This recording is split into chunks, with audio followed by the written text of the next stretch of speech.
Okay. All right. I missed my gavel. All right, everybody. It's 6:31 p.m. Today is Tuesday, May 19th, 2020. This is a regularly scheduled meeting of the Marquette Township Board. And our clerk is going to put up the flag in a second. Yeah, hold on here. Okay. I've got you doing a lot of things tonight, so I appreciate it. Yeah, I'll get it. All right.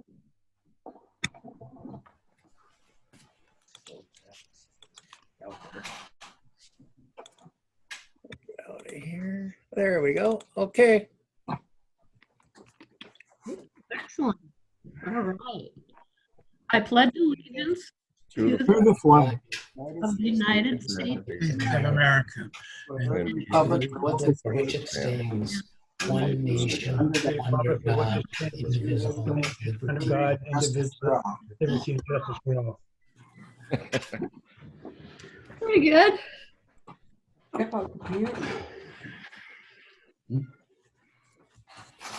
So I'm assuming everybody's cell phones are turned down too, in case you have it next to you. Do that. All right. Then we could do the roll call. Randy, please. Okay. Trustee LaRue, Here. Trustee Wiegand, Here. Trustee Everson, Here. Trustee Marks, Present. Treasurer Johnson, Here. Clerk Rattari is here, and Supervisor Durant. Here.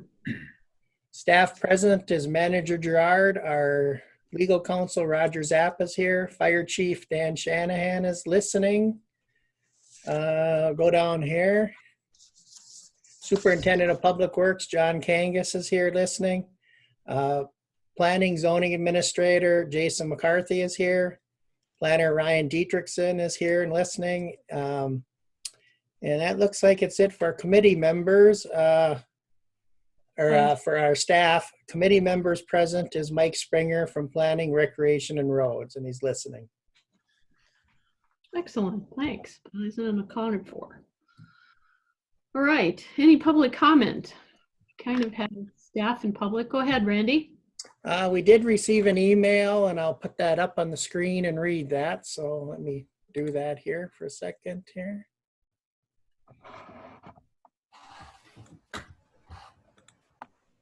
Let's see here. Okay. Does everyone see that? It was from Frank Walsh. See that, Lynn? The right side disappears with the people on the, but Okay. How's that? you can see it, but not every word. I can forward it to everybody. Okay. I'll read it anyway, but it says, good evening, and this is from Frank Walsh from Walsh Municipal Services, LLC. Says, good evening. First of all, would like to graciously thank you for the opportunity to serve as your recruiter over the past 3 months. I hope we can remain in contact and actually meet later in the summer. Tonight, you have a great opportunity in front of you. After 2 recruitments, you have landed a big fish in the world of Michigan municipal management. Tom Marcus is head and shoulders above any preconceived notions I had before starting point of the recruitment. Tom is well respected, professional, and customer focused. I'd humbly request that you enthusiastically support Tom from start to finish.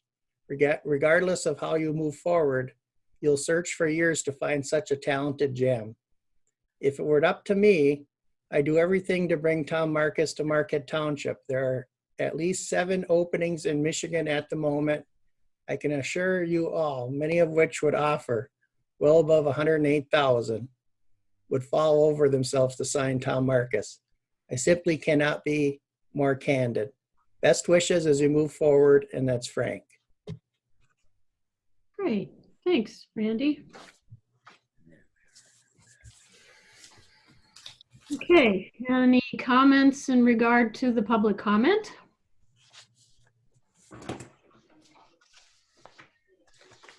Okay. Onward. Need approval of the consent agenda. Move to approve the consent agenda as presented. I will support that. Okay, tonight that consists of approval of work session minutes of April 30th, 2020, regular meeting minutes of May 5th, and special meeting minutes of May 11th. Bills payable in the amount of $260,750.71. You do have a budget amendment, so we've got to do roll calls on everything anyway. So we'll read that shortly. The Sheriff's activity report from April and the Fire Department activity report from April. We have a channel lineup change from Charter. Wow, say that 3 times fast. And April 2020 financial statements. So do you want to read the amendment now, Randy, and then we can vote on it? Yeah, I will. Before the board tonight is Budget Amendment 2020-04, and the highlight of that is authorization is requested to reclassify the expenditures budget within the wastewater, water, and solid waste funds. Wastewater and water administration, as well as solid waste refuse collection increases reflect the payout of the previous superintendent, as well as higher than estimated health insurance costs for the current position. Increased customer account expenditures reflect a higher insurance opt-out payment, as well as supplies for utility billing. The well pumping station increase reflects the new operator taking health insurance versus the previous operator taking the opt-out. Decreases reflect not filling the budgeted service worker position and actually lower water wages versus wastewater. Okay. Move to approve the budget amendment. Already done Oh, and supported. Go ahead with roll call then. Okay, Trustee Marks, yes. Clerk Rattari is yes. Trustee LaRue, Yes. Trustee Wiegand, Yes. Trustee Everson, Yes. Treasurer Johnson. You're on mute, Ernie. Take yourself off of mute. It's still yes. Okay. Give me a thumbs up if you're on mute. And then Supervisor Durant. Yes. Motion carries 7-0. Okay. Yes, Randy. I don't have my button to push, so I just raised my hand. Just a quick comment on the financial statement through April of 2020. It reflects basically that we are right exactly where we plan to be in the budget process through April. That will probably continue through May, and then you'll see a dramatic change regarding it starting in June. Our projection right now is June through June. Well, I'll do it even better. April of last year through April of this year, the last 12 months. Calculation is that we will be $38,000 below in revenue sharing what we had in the last year. For the period of 20 through 21, the next 12 months, we're estimating between 28 and 29,000 reduction over what we had planned in the budget. So we'll be bringing to you probably for your June 2nd meeting recommended alterations to the 2020 budget to accommodate those losses. Okay. And that's not just in the next check that we get in June, that's for the rest of the year, correct? Starting in June. It'll be for the remainder of the checks this year and the first 3 months of next year. The first 3 payments of next year, not 3 months, first 6 months. Yeah, it's every other month, right? Every 2 months we get a check. Okay. Any questions on that for the manager? Okay. Then we need approval of the rest of the agenda unless there's any changes. Move to approve the agenda as presented. I will support that. Randy? Okay, roll call again. Trustee Marks, Yes. Clerk Rattari is yes. Trustee LaRue, Yes. Trustee Everson, Yes. Trustee Wiegand, Yes. Treasurer Johnson, Yes. Supervisor Durant. Yes. Motion carries 7-0. Okay. Nobody has informed me of any conflicts of interest for tonight. So we can jump to 6A, staff reports. Chief, if you want to start us off with the fire department. if you have any comments or anything you want to share. I'll be real brief again because it is nice outside. As you can see in my report, we've been doing all of our meetings via Zoom. Thank you, Clerk Rattari. We've probably had a half dozen or so that he has set up for us and made sure we were all set before getting offline. As you can see, our medical calls are way up. The percentage-wise are way up. People aren't out and about, so our fire calls are down quite a bit. The other thing I'd wanted to bring up was Captain Gregridge we submitted, but Captain Gregridge did write a grant for another COVID FEMA grant. It's a smaller one, $6,500-ish, and again, a 5% match. Per the fire marshal, as of last Friday evening, we are allowed to train in person using all CDC guidelines. We will be starting that next month. I'm just not sure how we're going to set it up yet, keeping with that 6-foot distance, and there's a lot of variables with the fire department trying to train and not be close, I guess, if you will. And Manager Gerard had sent you an email, I believe, to the whole board last week regarding a payment of $31,300 that was approved. That is a grant money. 29,809.52 is already in our account. And please don't anybody ask me how they came up with the 5% of 1,490.48. Lois and I can't figure it out either, but that is our 5% match. And in past years, we've always given that 5% match at the end of the year when we were closing out. But this year, which is new to me, they wanted every single payment. They want to take a 5% match. And I'm going to have to call every time to get what 5% of 31,300 is, because it's a different number than I come up with. And Lois, because I checked with her, I go, do you know anything that I don't? But that's it. Is there any questions on anything?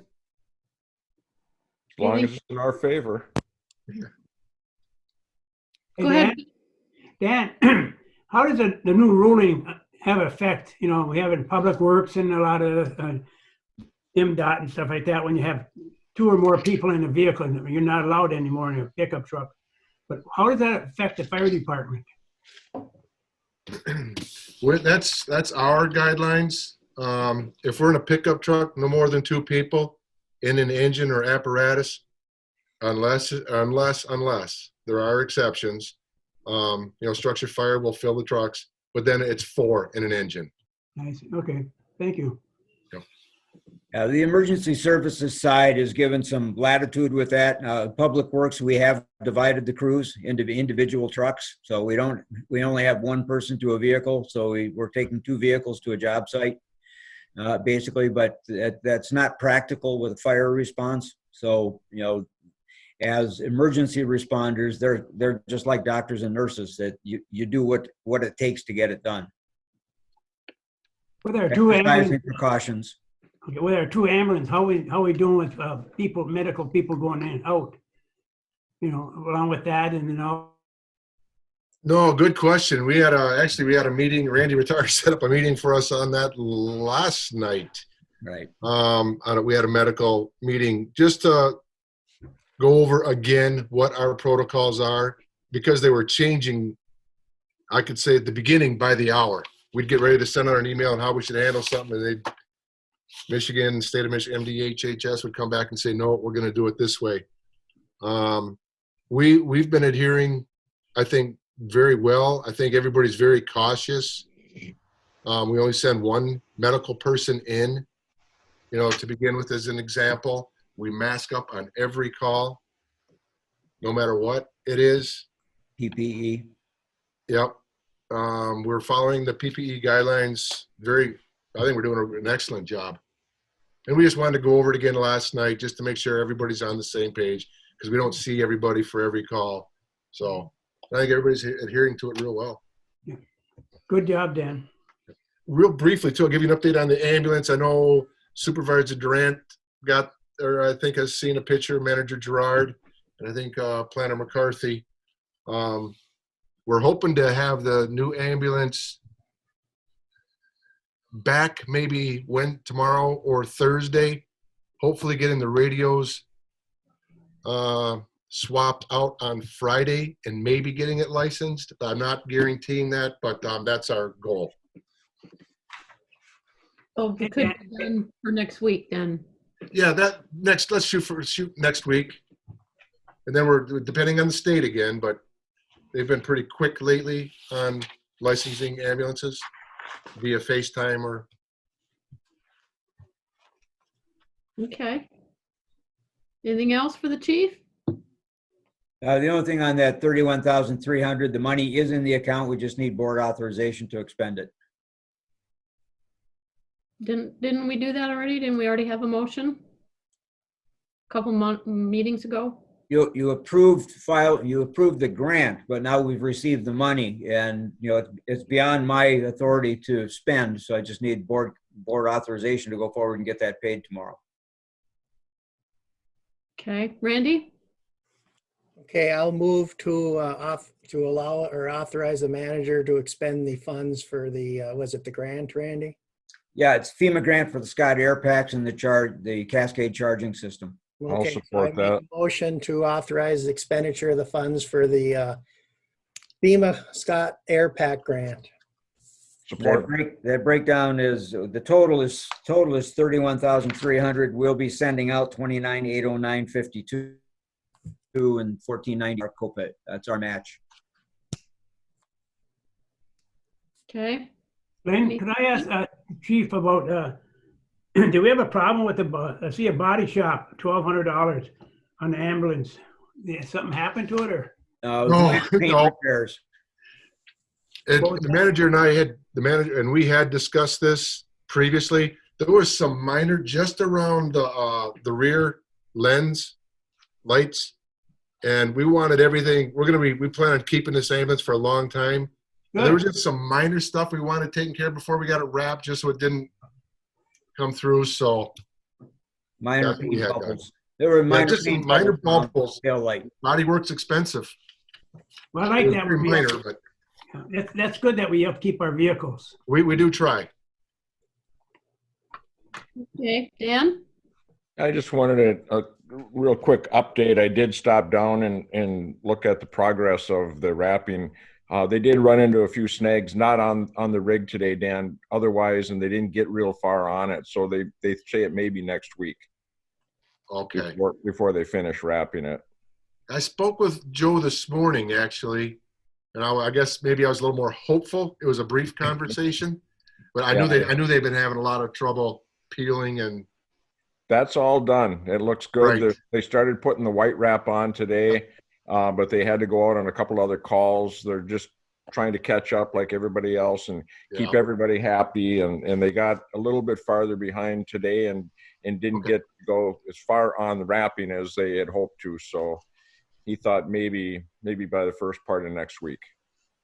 Okay, that sounds good. Yep. Thanks. Mostly our call volume is down because of the pandemic, so it's not that critical this week. Right. Yeah, nobody's moving. No. Ernie? You have to call for the vote. Oh, okay. I haven't voted on the motion yet. All right. Well, we're filling in with what we needed to know. Okay, go ahead, Randy. Okay, so the motion is to authorize the manager to expend the funds for the FEMA grant for the Scott Air Packs. Roll call vote is Clerk Rattari is yes. Trustee Everson? Yes. Trustee Marks? Yes. Trustee LaRue? Yes. Trustee Wiegand? Yes. Treasurer Johnson? Yes. And Supervisor Durant? Yes. Motion carries 7-0. Thank you. Thank you. Thanks, Dan. Appreciate it. All right, Public Works. Mr. K, you're up. Well, you all have my written report. It's the first one I've done, and I'm a little apprehensive, I guess, looking for feedback. Too much information, not enough. One of the highlights in my report I'd like to hit on while Ryan is on the line is his efforts for that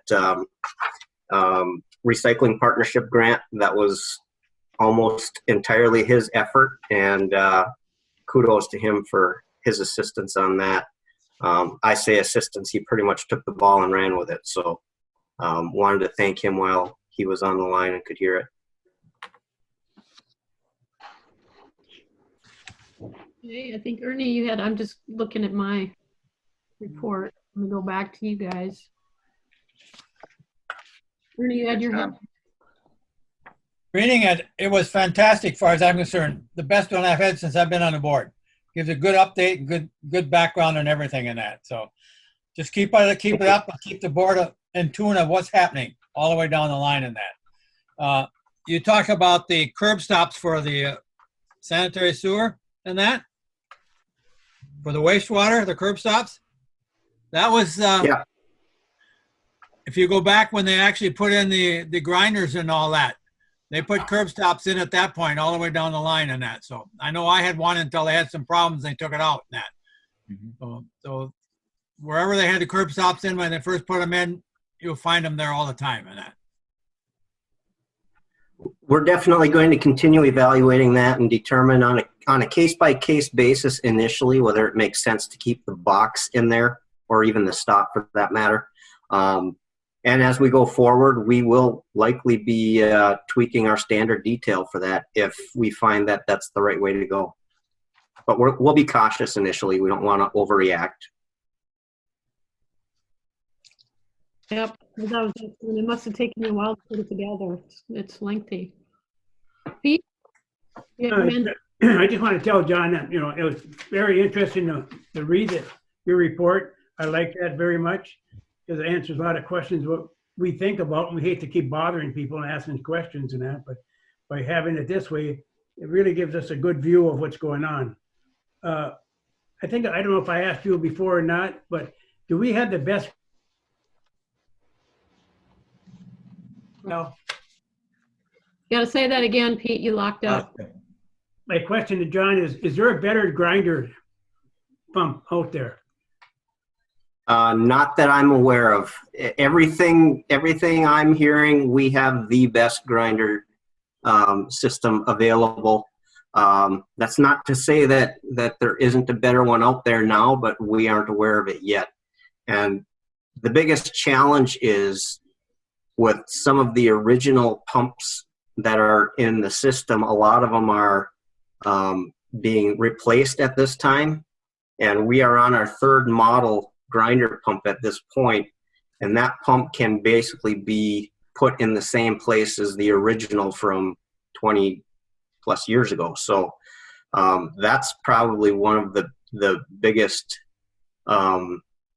advantages to the system we have is the new pumps that they're making this many years later can still go into the same station with very few modifications. So limited cost associated with that. And I'm glad you're addressing the problem on Huron and Granite Street. On Granite Street more so, on the drainage. Thank you for taking care of that. It's a little, we should never have that problem, but we got one. So in the water. It's a little bit of a catch-22. We're going to maintain our property so it solves the drainage problem. Right. I think that's going to be a big asset to them. So thank you. Mm-hmm. Okay, Dave? Just wondering, that damaged curb stops from the private homeowners plowing, is that recouped somehow, or we just suffer the expense of that? So far, because we don't have physical proof of it happening, we weren't there when it occurred, we can only guess that that's what happened. So it's pretty hard to go after damages if we can't prove it in the first place. So what we're doing is being as efficient as we can, getting it fixed and trying to eliminate the problem from occurring in the future. Okay, thanks. Dan, go ahead. I've got a nice job on the report too, John. It was very well Thank written. And I've got a question on the grinder pumps.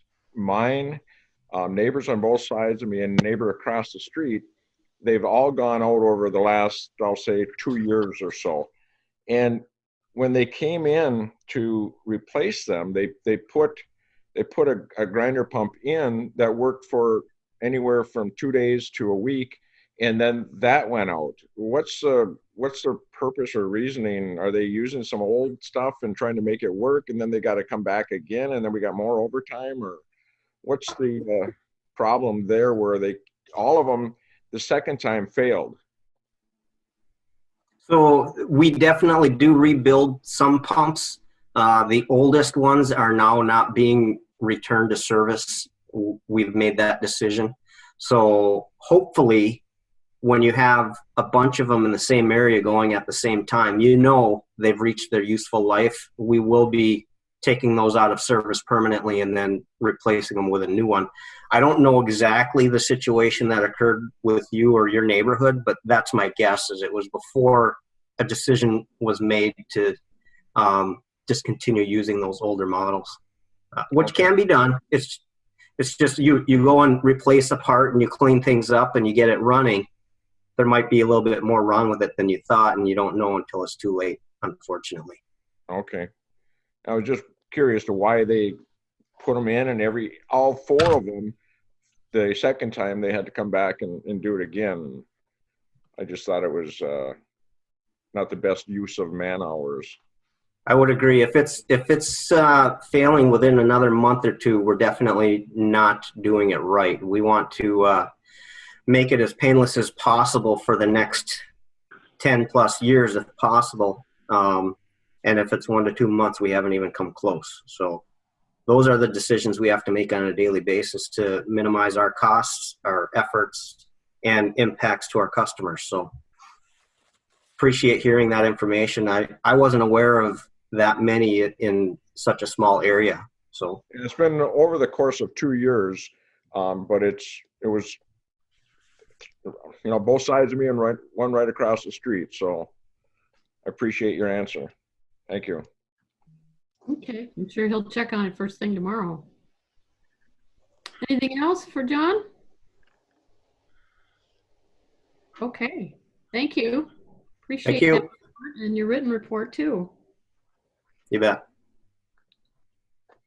All right, assessing. I thought we were going to have Dulcie. Have you got something, Randy? I know they're in a state of flux right now out of Treasury. I know there was a large meeting yesterday. I'm projecting that Dulcie's putting together a detailed report for you for your June 2nd meeting, dealing with a variety of things all the way from the extension of the filings, the appeal filings under taxes from the Board of Review, and also where we are with the tax tribunal now that we've got those cases going forward, and now they have another extension through the end of July to file for the tax tribunal. So Okay. there's a number of different things going on right now with taxation and assessing. They're kind of in a state of flux at Treasury. Did she give you some numbers yet on that tribunal spreadsheet thing she was putting together, or do we wait? I'll be talking about that in my manager's report. Okay. Okay. I didn't know if you wanted to do it here. I can, if you want. We can do it here. Yeah, that's fine. Keep it. Okay. Well, what Supervisor Durant is referring to is that I had asked Dulcie, as you know, I'm in the process of trying to put together the 21 draft budget. So it'll be in a somewhat of a state of completion before the new manager gets here, at least a start. So I had asked Dulcie to do a couple of things for me. And one of those was to give me a projection of, well, not a projection, but a calculation of what our revenue stream would have been for 2020 had the legislature neutralized the tax tribunal issue, which they have not done for the last 6 years. And basically, it's pretty shocking. Let me pull that out of here. Had the tribunal not been allowed to go where it went in the state of Michigan, and had we not had the losses that we had. Now, this is not including, these figures do not include what we reimbursed for prior years. If you'll remember, that was in the neighborhood of about $350,000 that we had to reimburse for the losses, the initial losses at the tax tribunal. Had that not occurred, in addition to that $350,000 that we had to reimburse, the general fund 2020 would have realized an additional $400,000 in revenue. Oh. Just to give you an idea of the impact, the fire department would have gained $201,000, almost $202,000 for 2020. Overall, over the last 6 years, Marquette County, taxes that we collect and distribute to the other tax receiving entities, lost $59 million over the last 6 years. That's unfathomable. I mean, when you told me that initially, I thought maybe you could look at it again and take some zeros off. I mean, that's the impact of what has gone on for the last 6 years with the legislature sitting on their hands doing nothing to resolve this. And that's just here in Marquette County, and that's just our tax collections. That doesn't take into consideration any of the other 19 townships that are collecting taxes as well.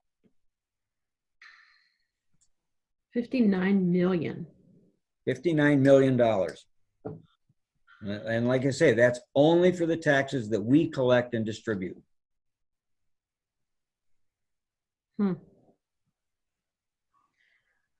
Any questions for the manager on that one? So we would add $400,000 more to spend right now this year. And going through COVID, it wouldn't have been quite so bad to lose 38. Well, and and realistically, that's the compounding effect, because, one of the major drivers for revenue sharing is sales tax revenue. And we already know, we're being told it's down at this point 50% from what was projected for sales tax revenue, which has a direct impact on our revenue sharing. That's why we're losing $38,000 this year compared to last year, and projecting another $28,000 in 2021-22. Well, just think, mine runs about $2,000 a month probably that I contribute from the sales tax side. I'm one business out of, how many hotels? 28 hotel motels in the county. That's just one business.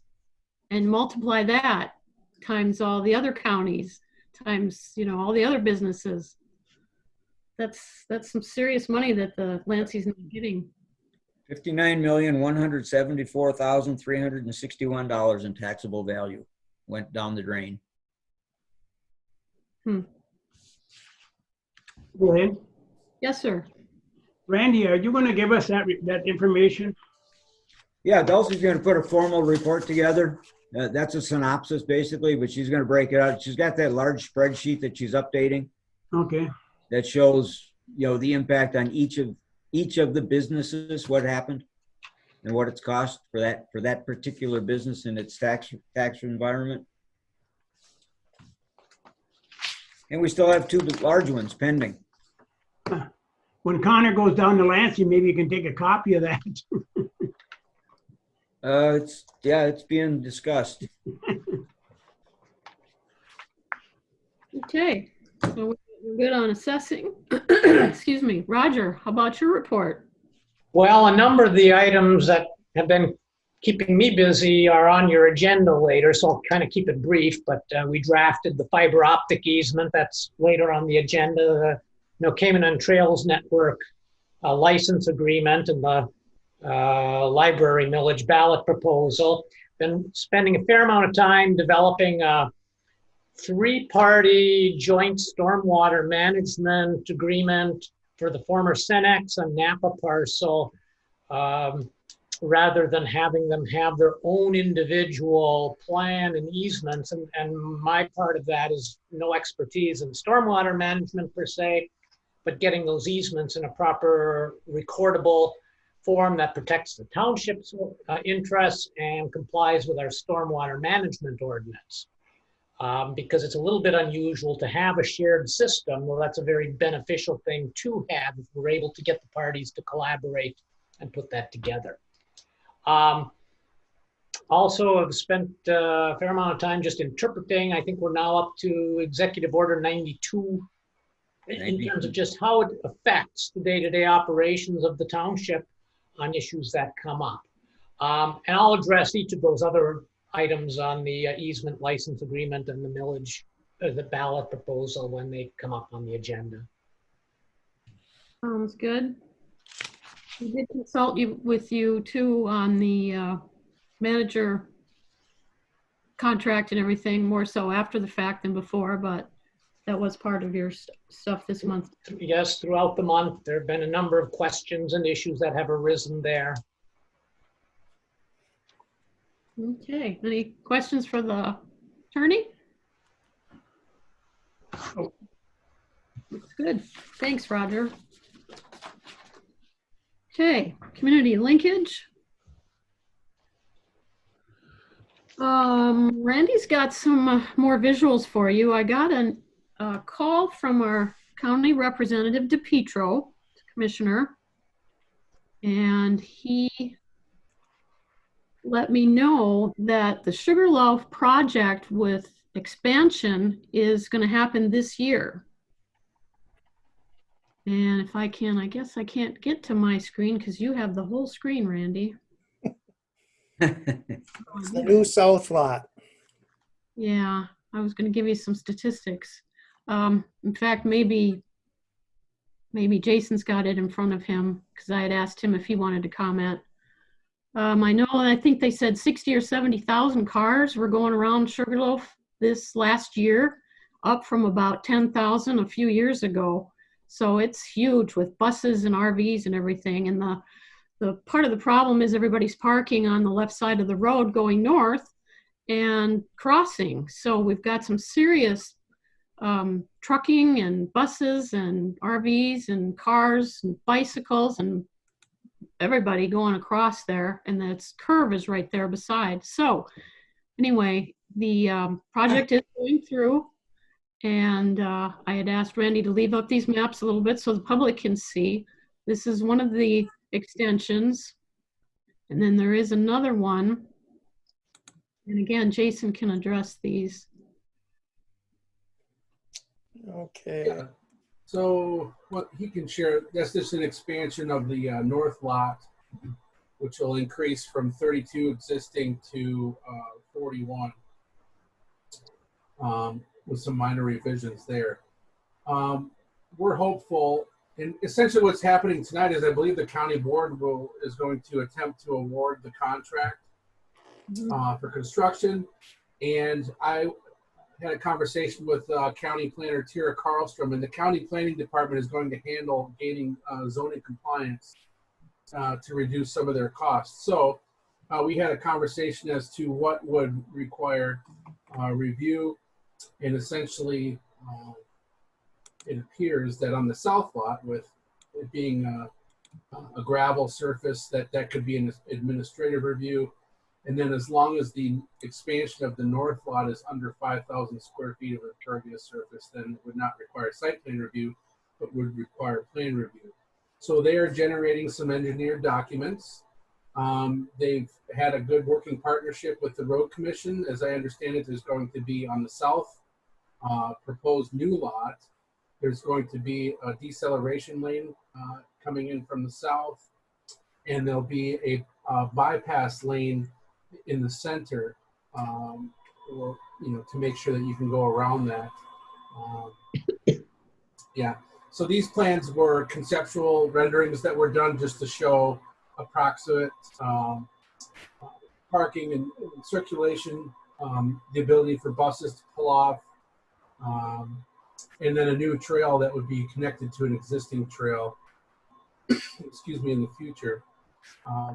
So yeah, this is a huge safety concern for a lot of people, and I know that the mining companies are supportive, and the county obviously putting some people on furlough understands the importance of this project and are moving forward with it. So With that in mind, we'll be looking to provide them with the zoning compliance that they seek in order to get their county permits. And we'll be doing that as expeditiously as possible. Excellent, thank you. Yeah, I've got my letter up. I just wanted to see if I had any more notes in here. Deceleration lane. We do have, I believe, 5 bids that they're opening tonight. And the low bid, obviously, he said was going to get it. I believe that was a $300,000 price tag. So they probably already went through it. I don't know what their agenda was, but he just wanted to make sure that everybody in the township knew it. Obviously us too, because it's in our township. We're fortunate to have a lot of those state lands in our borders. Yeah, I'll add that we have pristine recreational opportunities within our township, including Sugarloaf, Hogback, Echo Lake, so many places, Wetmore, Little Presque, and there's been a tremendous amount of collaboration between multiple agencies. As you remember, half of Section 31 of the Lake Superior Tract that the DNR owns was a collaboration. The deceleration lanes and some of the signage that you see that looks like DNR signage, but it's actually state signage all the way around. Even at Sugarloaf, which is a county-owned property, those have all been constructed uniformly to try to draw people to them and let them know that hey, that's another recreation site you can visit. So Sugarloaf is the top visited tourist destination in Marquette County. And as such, it certainly warrants the improvements in all of the investments that the county has been making. Mm-hmm. Any questions from anybody? Pete? Jason, in your conversation, or Lynn, in your conversation with the county and that, is there any talk about reducing the speed limit, from Sugarloaf down in that area? About 2 years ago, some of the residents were complaining about how fast they're going by where the houses are there. And I'm just wondering now with the building more parking up there and it's attracting more and more people, is there any talk about reducing the speed a little bit? That was not part of our discussion, no. I haven't heard anything either. This will help, I'm sure, knowing that all those cars are off the road. That's going to help a lot. Anything else? Thanks, Jason. I appreciate you zooming in for us. Okay, committee updates. Planning, what have you got, Dave? Then Jason can throw in if he wants to. Well, planning is had the last couple meetings were canceled, so we're having our meeting next Wednesday. But there's nothing really to report on what's happened because nothing's really happened. Okay. The same with Rec and Roads. We had a meeting tonight for the Recreation Committee, but the Road Committee hasn't had a meeting in a couple of months. They're planning on having the one at the first part of June, only because we got some feedback from Farner that he's anticipating starting the road maintenance project in the middle part of June or the latter part of June. And that's the first communication we had heard from him. So we're going to talk about it at the road committee meeting in June. But that's it. Okay. I'll just add that we are going to be reviewing the Verizon and Dunkin' Donuts site plan on May 27th. And the Discount Tire development that was previously approved has applied for a 1-year extension on commencing their site plan. So I was a little worried about that and who was going to move forward and who wasn't. So we do have some things moving forward and some things that may be on pause until 2020. They have a year, right, with the site plans and stuff before they expire, otherwise they have to come back? Yeah, the ordinance language reads, I believe they have a year to commence and 2 years to complete all approved improvements. So they elected to notify me by email, essentially, and I put that in the file stating that they have requested that for 2020. Good deal. Hey, do you, oh, Randy, go ahead. When you're ready, I can talk about Community Events Committee. Okay, yeah, just wanted to insert that we're still minus a planning commissioner.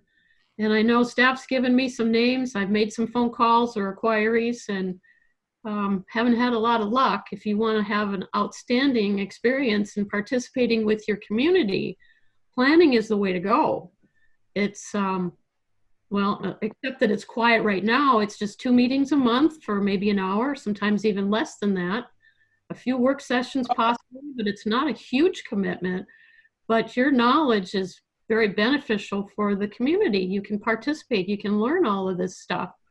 And the term runs through, it's a term completion through December of 22. So if anybody's interested, let somebody here on the board know. Call Jason or me or Randy. It's a supervisor appointment with board approval. And we'd love to have even, you know, somebody that's got some what do you call it? Foresight? Yeah, no, but I was thinking the experience-wise, we've kind of got banking on there. We've got trails, we've got business, we've got residential. We could use some I was going to say assessor. What word am I looking for? Appraisal type or real estate or something like that would round out the commission very well. Someone's interested. So let us know. Dave, you had your hand up. Yeah, along that same line, effective tonight. Tonight was Connor Loftus' last meeting on the rec committee. We're now 2 positions short on that committee. Okay. Totally forgot about that one. Okay, that's rec committee, right? Correct. Yeah. So that's a fun committee. That's I kind of got started with that in the township with parks and recreation. It's very, very interesting, and it's only 1 meeting a month. And what do you do? Maybe an hour, Dave? Yeah, it's about 45 minutes. The best it goes. Yeah, it's pretty interesting. So anyway, that's my volunteer pitch. If anybody wants to join the township and you've got some spare time now. Yes, Dan. Question for Jason. I noticed there was some ground excavation work done on the north side of the Napa building. What was taking place there? Yeah, so it's a great project all the way around in that what you're seeing is the construction of their stormwater retention basin. But that stormwater retention basin is going to cover all 3 sites. So that coincides with the shared driveway access that we negotiated there, and the pathway that's running along the front of it. So you notice the driveways are consolidated in front of Napa. There was 2, one going into Napa, one going into Senex. Now there's just one, and that path, that driveway, commercial drive, will go all the way up to Wright Street and serve as a pass-through for all 3 businesses. So it should be really the benefit to the customer. Thank you. Pete, did you have your hand up? No, I just Okay. trying to move my arm, that's all. Yeah, I'm sure it's sore. Just want to make sure when I see movement out of the corner of my eye. Okay, Randy, you want to fill us in, or Pete, whoever's got events? Yeah, Pete and I are both on Community Events Committee, and we had a meeting this afternoon about 11 o'clock. And what we're concerned about, obviously, is we have 2 events coming up that are pretty much very popular events. We have the car show and cruise is coming up scheduled for June 20th. And then almost immediately behind that on August 1st is our Community Day at Lions Field. And what our concern is that neither of those are conducive to social distancing, and they generally bring a large crowd, both of them, all multi-aged, multi-generational crowds. So what we opted to do today is we're going to hold off until the 28th to see what Governor does with regard to the current deadline being the 28th, to see if that's going to be extended. But as it sits right now, we are leaving those scheduled, and we are anticipating that absent a further extension beyond the 28th, that we will be having the car show and cruise on 20th of June, and then the community day on Saturday, August 1st.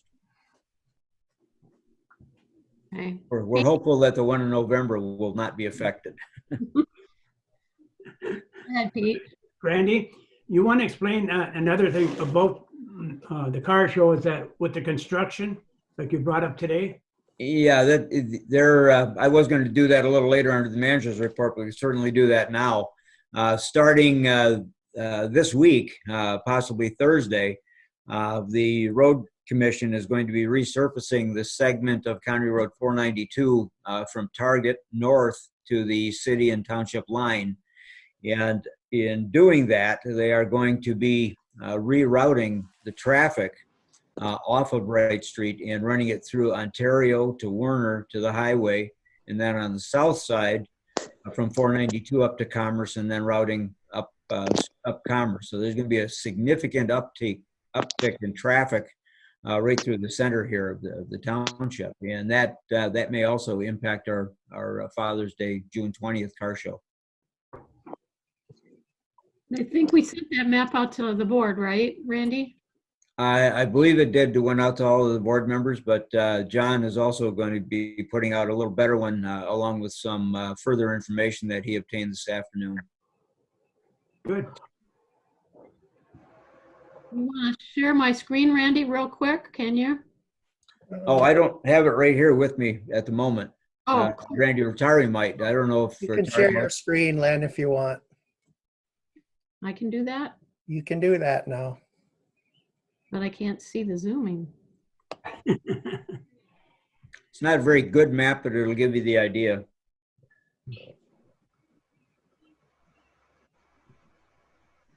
Oh, So that would be all traffic that would normally use Wright Street, including the mine trucks. it looks like a puzzle. Yeah, so what you see is the arrows coming down Wright Street to the south. Those arrows will be the bypass, and then they will turn onto Commerce and come down either on, go circle around up Ontario to get back. So it all runs right through the center of Trowbridge.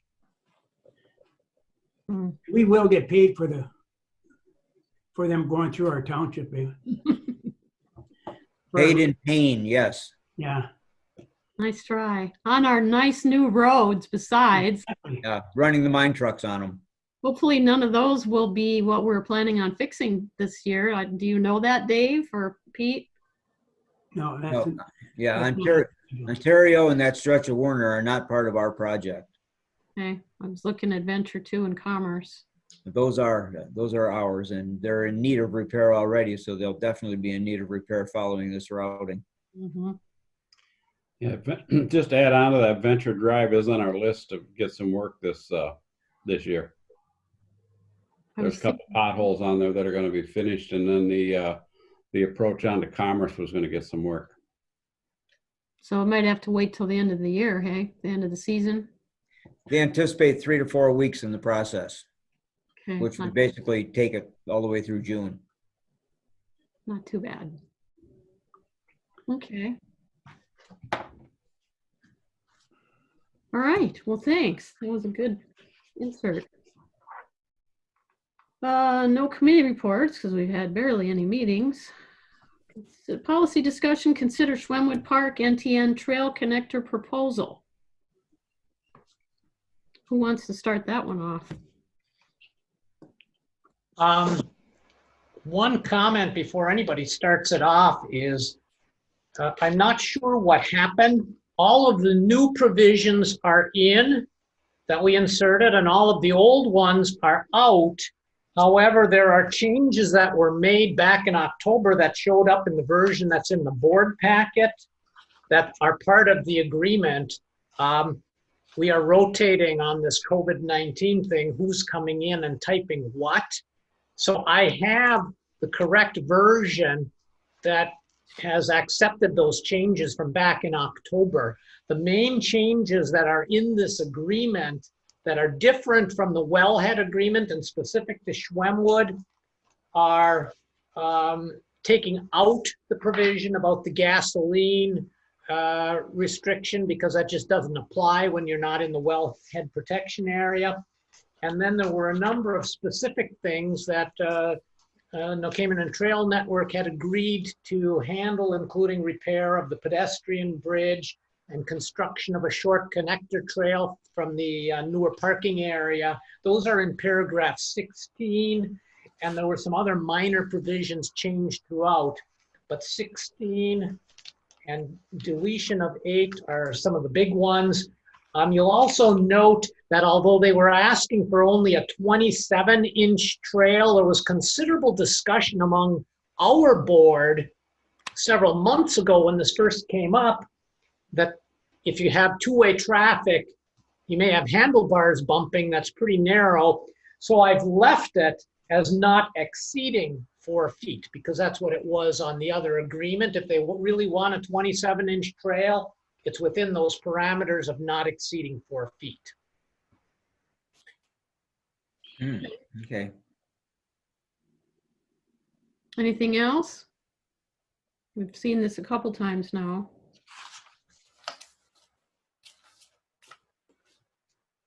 Anybody want to make a motion? Or not? That's okay too if you don't want to do this. Well, whatever motion gets made needs to consider those items that Roger just raised because they're not, this is not the appropriate one that's attached. Okay. So I would suggest that a motion would be, if the board wants to go forward with this, that you authorize going forward with the corrected agreement. And then maybe Roger, you could get it out to the board in the next day or two. I can get that out to you probably later tonight even.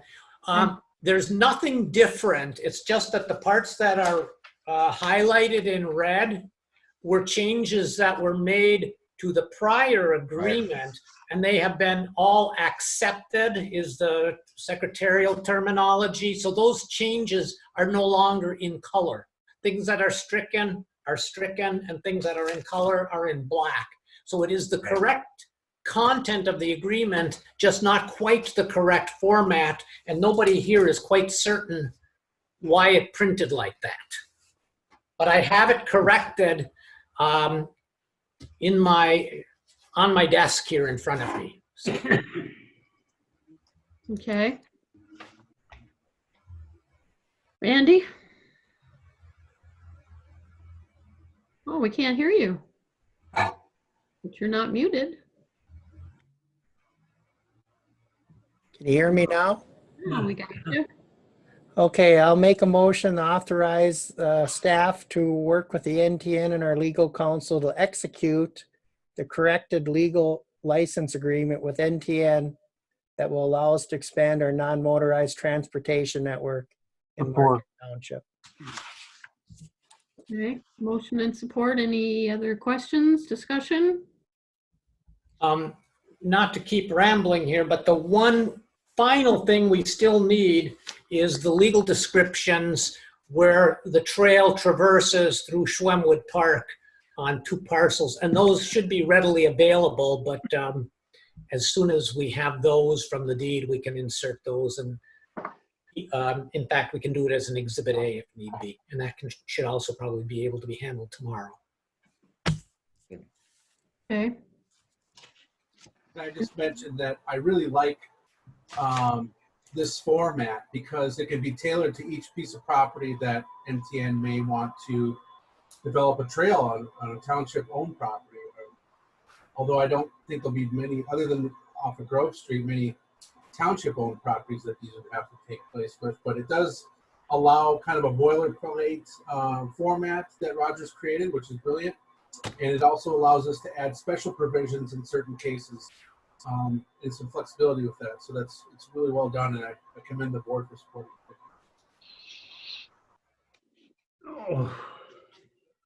it. Question? Sure, go ahead, John. No, just question on the motion. Oh, okay. Yep. Go ahead, Randy, with the roll call. Clerk Retire is yes. Trustee Marks? Yes. Trustee LaRue? Yes. Trustee Everson? Yes. Trustee Wiegand? Yes. Treasurer Johnson? Yes. Supervisor Durant. Yes. Motion carries 7-0. Okay. Next up is the library millage ballot resolution. This is kind of a repeat. We had to get confirmation on the ballot language, and we were waiting for the actual number. And we do have that. Randy, do you want to address it? Yeah, the background on this is the Township Board previously approved the Peter Wright Public Library contract for the next 2 years. The library millage ballot resolution needs to be approved by the Township Board to be put on the November ballot. The resolution has been legally reviewed by Roger. So basically, the contract's been approved. We didn't sign it yet because it had to go through legal first, but that's not an issue. It's been approved and the correct language for the millage has been put in there. And the only thing before you is the resolution to put the ballot language on the November ballot. And Andrea Ingmeyer is here from Peter Wright Public Library if you have any questions. Pete, did you have something? I was going to make that motion Okay. that we approve it. Support. Motion and support. Anything? Did anybody have any questions for Andrea or anything? I'm not going to get my penal fine, so. Okay, Ernie? This is just for the millage, the millage proposal. That's all taken care of in this motion then. It is. The contract will be officially signed after we do this, and the resolution will be filed with the county clerk to put on the November ballot. Okay. Okay. Anything else? Okay, roll call, Randy? Trustee LaRue, Yes. Treasurer Johnson, Yes. Trustee Everson, No? Trustee Marks, No. Trustee Wiegand, Yes. Clerk Rattari is yes, and Supervisor Durant. Yes. Motion carries 5-2. So I will put that, I will get that, we will sign that contract now, and I will get the appropriate resolution filled out and get to the county clerk in the next week or two. Okay? Thanks for coming in, Andrea, just in case. You never know. Appreciate you being here. No problem. Just here to answer any questions. Thanks. Good deal. All right. Next up is the manager contract for Thomas Marcus discussion. I think I'll start with an explanation, and then if anybody has questions, you can make some notes. You might want to make some notes while I go through this to try to explain the intent. It was a little bit confusing. I did have a couple questions from two of the board members, and focus was on the wages and the benefits. And Roger had one comment, so we can add that at the end. So the board directed the clerk and me to enter into contractual negotiations effective immediately, which was 5/11, May 11th, to offer the position of manager to Thomas Marcus. We did meet, and we did hammer some things out, and we contacted Frank, and we included Manager Gerard once we kind of came to what we thought would work. So it was kind of the general consensus of the four of us then to proceed with what we're doing. The plan, as it stands in the red line contract, would be, and I'll explain what the intent is, and then if we decide to jig off of that, we can do that. The intent was we looked at the step system that all of the employees participate in right now, including the manager. And since Mr. Marcus has an extensive background in government, mostly cities and village, or exclusively cities and villages,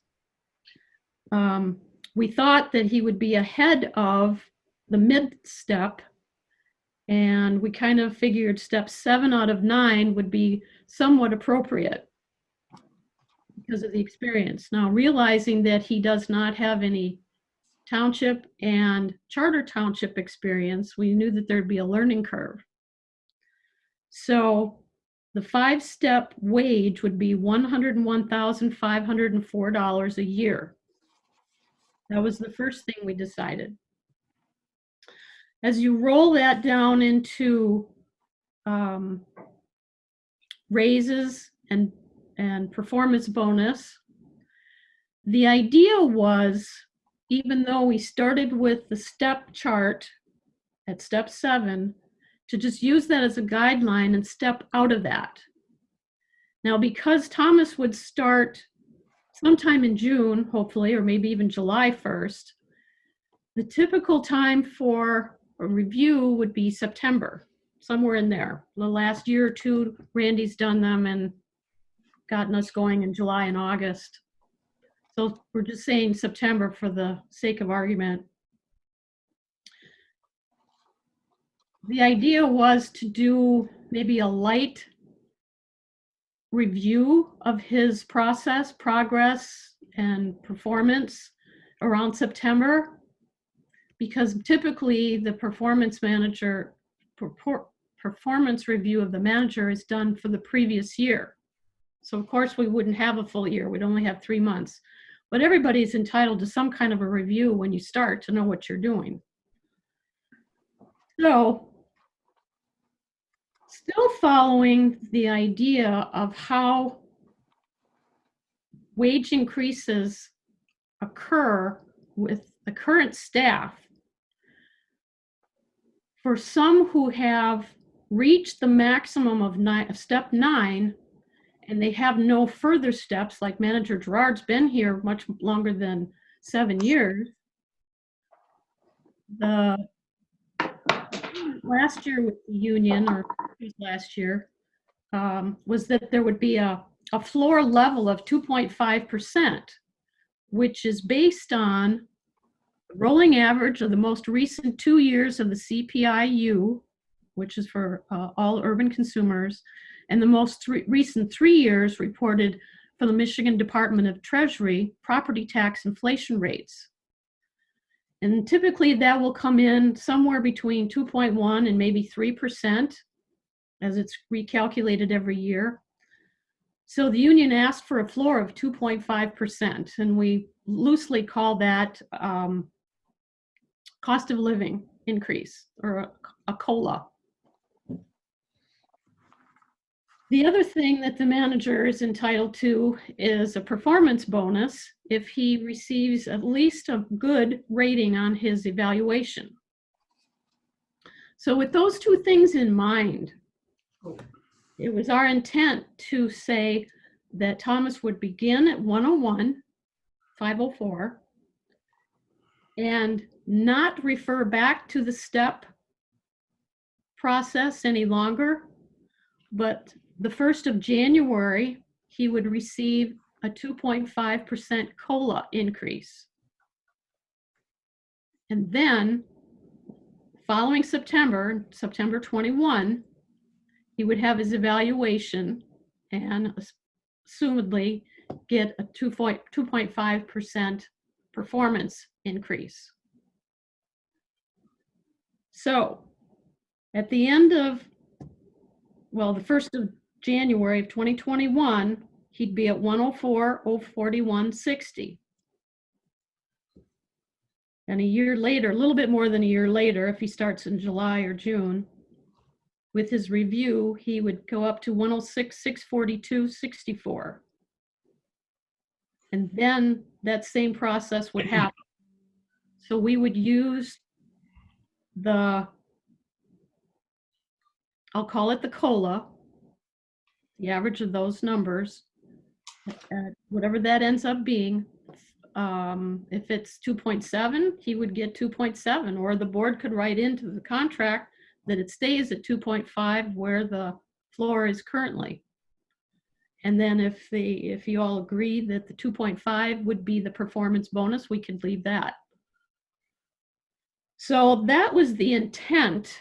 And some of the questions were, well, what happens to the step increases, and what happens with some of the other things which go into the other benefits. Obviously, the health insurance and the disability and everything like that stays the same as all of the current employees. And then we started talking about vacation, sick time, personal days, holidays, and everything. So Manager Gerard went out and grabbed what the current employees earn, the number of days. They have 12 vacation days that they typically earn in a year, 12 sick days, and 3 personal days. That does not include the holidays. There's 9 holidays. So that's a total of 27 days off that we allow the employees to have. Now, I know in one of my conversations with Tom, time off is important to him. And especially because he's not going to be spending hours and hours and hours like he had in his previous jobs. When you have 800 and some employees, you spend a lot of time at work. And his family now is very important to him. He's got grandkids to share with the family. And he did say that time off was important to him. So Clerk Retired and I chewed on, let's just roll it into PTO, and he can use it for whatever he wants. This was also recommended to the union employees a year or 2 ago. I'm not sure. Maybe it might have been 2 years ago. 2 years. 2? Okay. To their benefit, so that you don't have to take a sick day if you want a vacation day. It just, you'd get 27 days a year to do with whatever you wanted. It's just, it was better for them. So with that concept in mind, we thought it might be a good idea to offer that to Tom as well. Especially in the beginning, he might, we can prorate that for the first year, but he might want to use some of those days anyway, because until he can get established, we had already talked about realtors and rentals and everything. So, he intends to live here, but it's going to take a little while, and he doesn't want to really have to commute, but he would use some of weekends and stuff. But the vacation time or the PTO would be a little more of a benefit for him.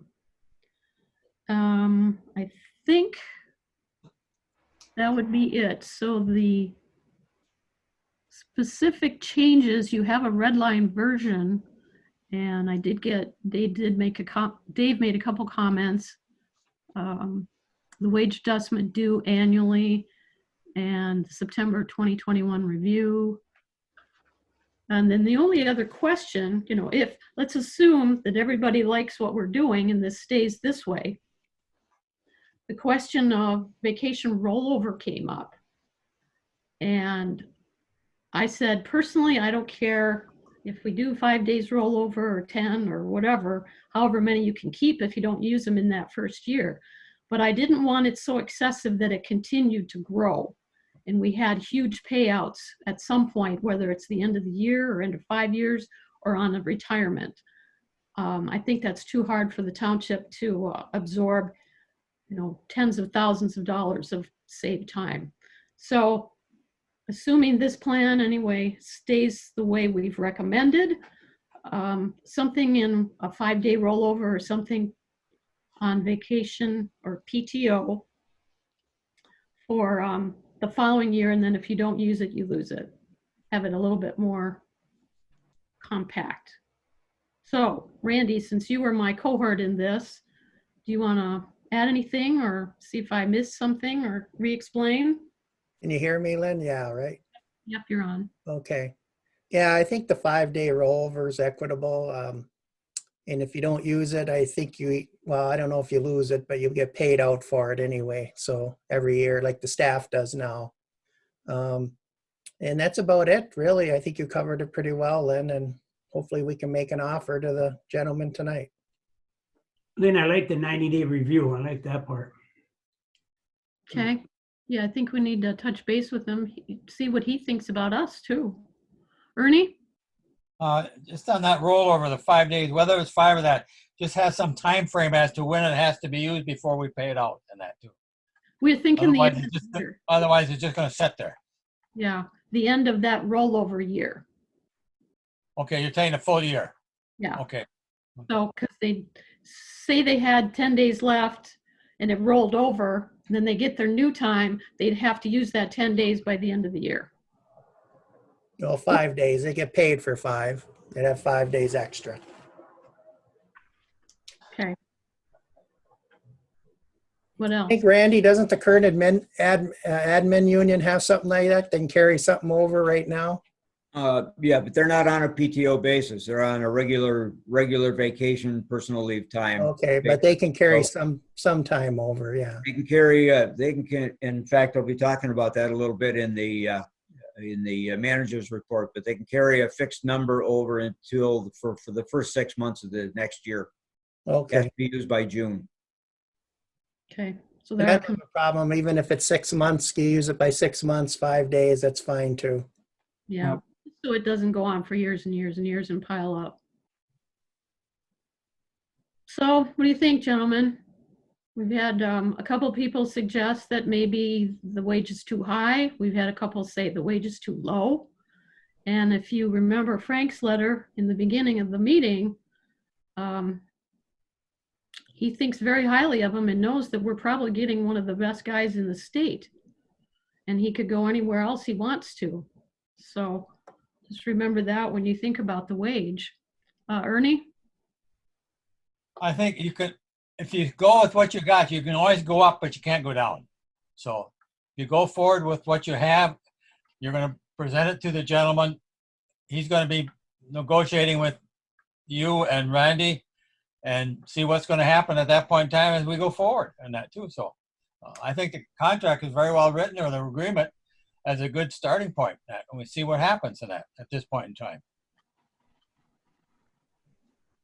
Okay, Dave? Yeah, I just, in your explanation, I have a question with, you were going to start him at step 7 on June 22nd. And then he was only going to get a cost of living adjustment on January 1st, 2021. Correct. And then after, on January 1st of 2022, is when he would be eligible for cost of living adjustment as well as the performance bonus? Yes, he'd have the performance bonus in September, somewhere in there. And I think in Manager Gerard, did that performance bonus pay out at like the 15th of December or something? It comes out on the first pay period in December. Okay. And that doesn't adjust the base pay. That is simply a one-time payout. It's referred to as a bonus. So yes, it does not add to the base wage. It's a one-time payment. And the last question and comment is, it was my understanding that it was the consensus of the board that we were going to stay within the guidelines of the administrative union and follow the steps and the pay scales that were in there. And we seem to have moved away from that. But, and Lynn, I know you and I discussed it and you thought it was just a one-time deal for the previous gentleman. We were trying to work a contract out, but I thought it was a consensus among the board that we stayed with that because of all the problems that were presented at negotiation time at the end of 2021 with the administrative union if we have somebody that is not in there. So am I wrong? Was it not the consensus of the board that we stayed with the administrative union guidelines? I don't remember that for this negotiation and this set of candidates. I could be wrong, but I know. No, I'm not saying we discussed it for any candidates in particular. We had discussed it before, and I thought we set that as the board's preference. I could be wrong, but that's what I understood. Yeah, I don't think so. Maybe some other guys would like to weigh in on that. I remembered it for the last batch, but I didn't know that it had to pertain to this batch. Randy, what do you remember? Well, it's not so much a memory, but it sounds like there might be a little bit of confusion. The manager is not a member of the administrative and professionals unit. It's a standalone individual contract. Mine is. But what the board has done is historically, and there used to be specific language in the contract that has been modified over the years, but basically what they've done is they have tracked the same benefit package that you negotiate for the administrative and professionals unit as for the manager. In other words, I get the same vacation accrual, the same personal leave, and same health insurance, the same life insurance, everything else, the same as the administrative and professional employees that I supervise. But I'm not part of that unit. The manager is also included in the classification and compensation system. That's the STEP system that you referred to. And the way that thing works is there's a job description that's been developed for every position, basically, that is employed by the township. And that job description is then evaluated against 10 factors that measure educational and experience requirements, the likelihood of damage to the township for an incorrect act, a variety of things that basically place positions within one of 10 pay grades. And that's predicated upon value to the township and minimum requirements for the jobs. And that's where you get to the point factoring. And then there's a step predicated. The board has made a decision that they hire based upon minimum qualifications and then move people along the pay plan as they acquire experience and as they acquire knowledge and as they get more and more valuable to the employer, up to the point of 7 years, which is step 9. And then beyond that, there was nothing. So what occurred in the last negotiation with the professional administrative employees unit was those folks were receiving only the COLA. And that's the formula that Supervisor Durant was talking about, the last 2 years of CPIU and combined with the last 3 years of the Treasury improvement to the tax structure. Those 5 things taken together as an average was then applied to the entire structure. And that averaged anywhere, depending on what year it was, from 1.5% to almost 3%.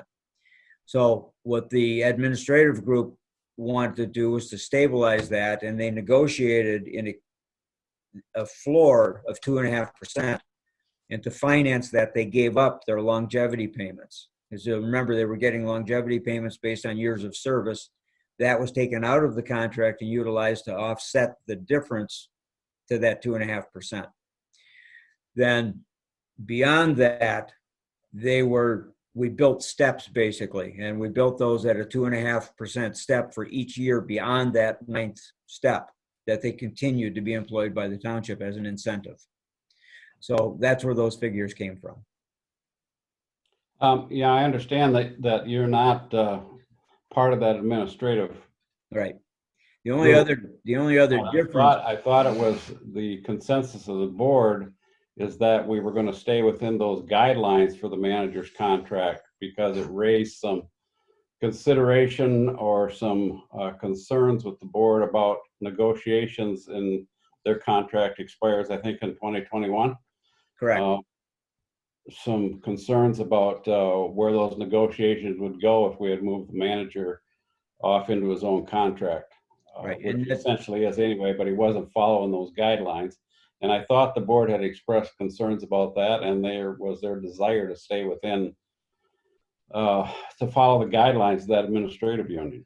Yeah. I could be wrong. We could have been talking about the one-time deal for the one-time guy, but I thought it was a consensus on how to proceed with the manager's contract.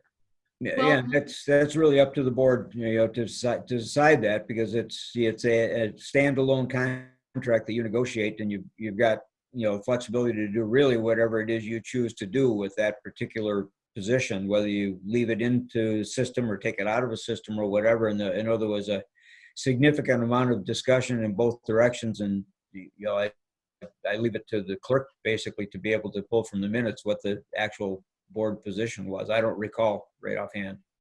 Well, if it was a consensus and not a motion, I mean, it's not really in law if it's not a motion. So and I think Dave's right, when we did do the previous contract, we did do that. We tailored it on after that.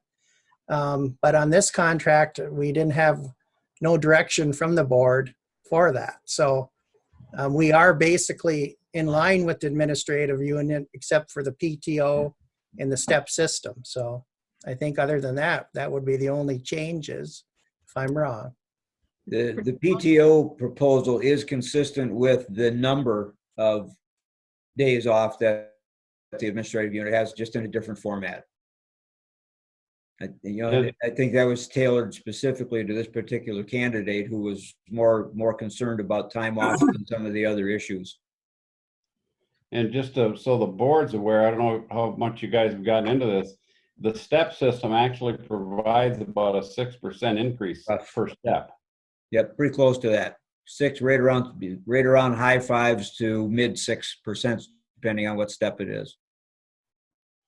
So it's an internal progression as well.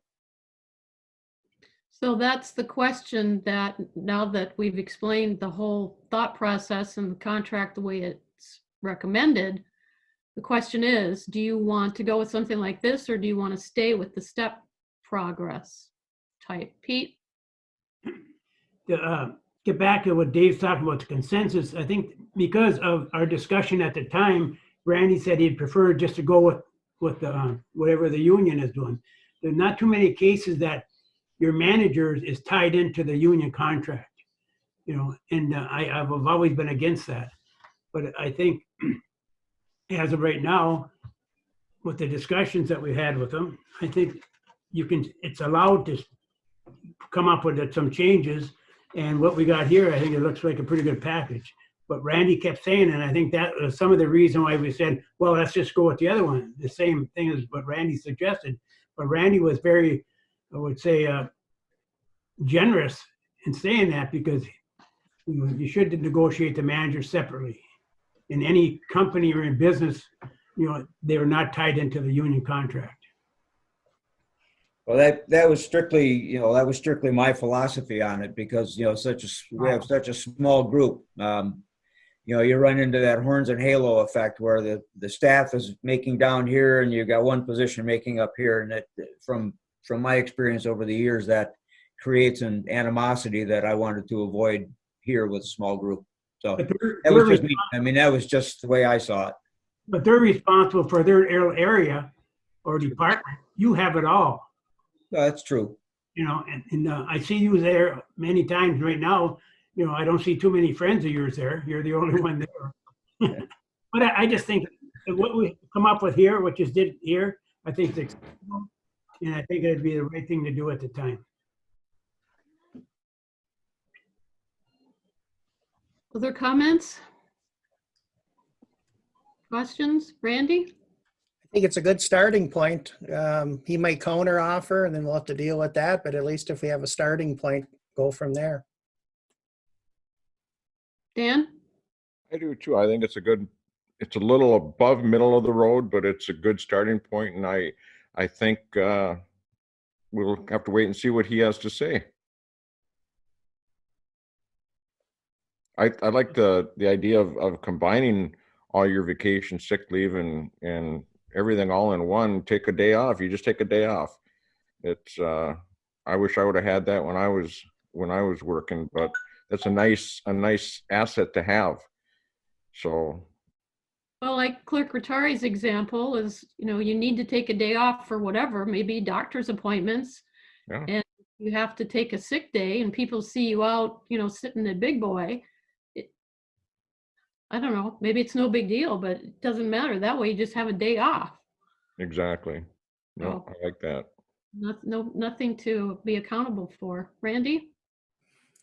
Well, I'm happy with this agreement, and I'll make a motion to authorize the supervisor to send the proposed manager's contract to Thomas Marcus for his review for either acceptance or counteroffer. Support. Motion and support. Question for Roger. how specific does this need to be? Do I need to wait to have you type everything up in perfect and I would like to maybe fine tune it to get the intent, because I wasn't entirely clear precisely what the intent was. And now I think I am, and that shouldn't be a time lag. Today is Tuesday, tomorrow's Wednesday. This is something within, a day or two maximum, even with my reduced staff, that we can tweak. And again, and then there would be nothing changing in the terms, but to just 100% clarify what it is that's being conveyed. Mm-hmm. And you had recommended on the third page in the performance evaluation paragraph to say by September 30th of each year, beginning September 2021. And the reason that September date is in there was because of the number of days that we need to be notified prior to the manager saying, he was going to continue or not the contract. So that's why I kept saying September. It kind of geared back to that. So there's so many days, and that's in this contract as well. So as long as the board wants to keep that too, then we need the evaluation happens around September, or before September, I should say. I'm hoping Roger can get that done this week. Oh, absolutely this week.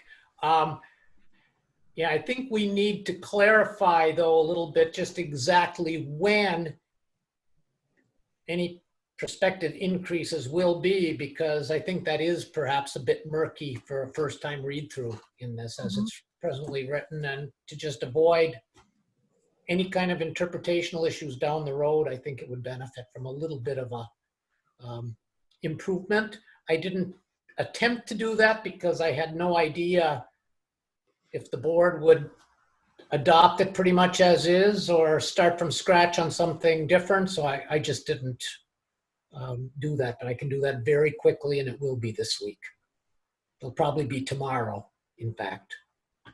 That would be good. I told him I would at least call him tonight and tell him what direction we were going. And I didn't know if I'd have something to give him or if I had to email it or mail it or if he'd want to see it, or wasn't sure the direction the board was going to go today. Dave, you had your hand up first? Yeah, just my understanding on all the subsequent raises that go on, all of that becomes effective on January 1st, correct? Correct. Even the first one here goes into effect on January the 1st of 2021. Mm-hmm. Okay. So by the time you get to the end of 22, he'd be at 112,041. And when Randy and I first started talking about this, I was thinking because of his experience and his wealth of knowledge and his contacts that he has and everything else, that we should start at 108. Similarly to what we did with the previous candidate. But then I realized that he doesn't have any township or charter experience, so there is a learning curve there. And I think, not making him wait a whole year for a raise, I think I was okay with that step 7. So that was my rationale for putting it together. Randy, I don't know what yours was or what you thought.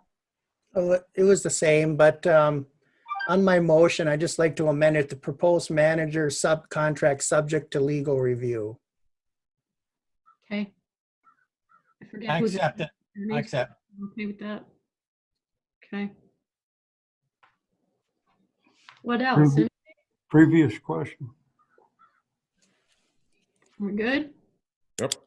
It's important. I want to make sure we get it right. I would like to thank you guys for working on it. You put a lot of time and effort and thought into it, and you've come up with a good plan. Thank you.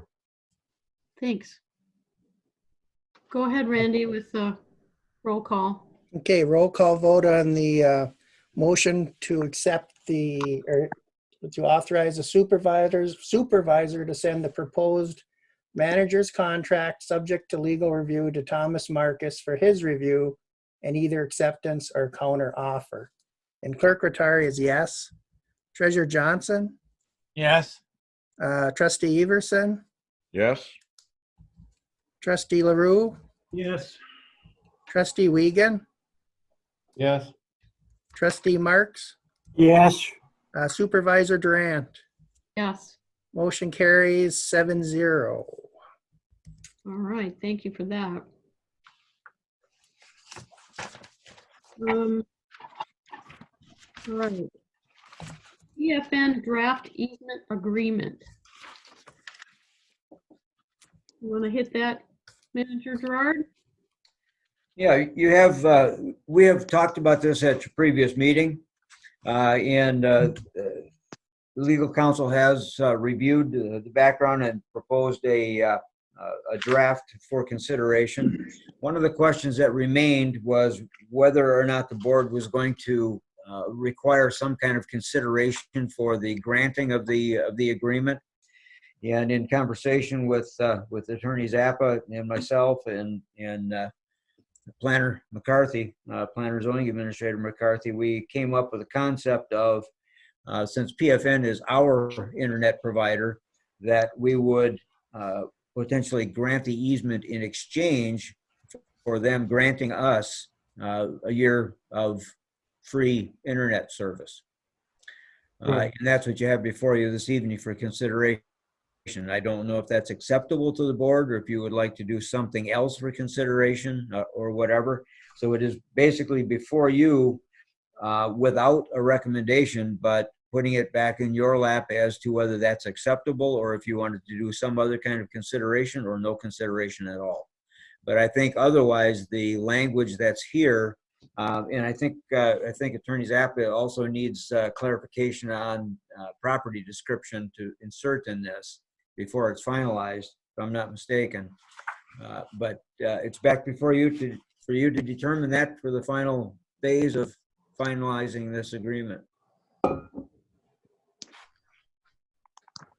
Thoughts, John?